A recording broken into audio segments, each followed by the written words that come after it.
നാഗഭൂഷിത പത്നികളും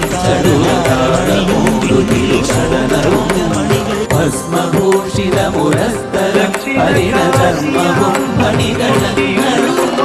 വാസുകി പരിവിശോഭിതം വിമലവക്ഷസുംഭവഭയാവഹം ചന്ദ്രശേഖര തെളിഞ്ഞു കാണണം അന്തികേ മമ സദാശിവ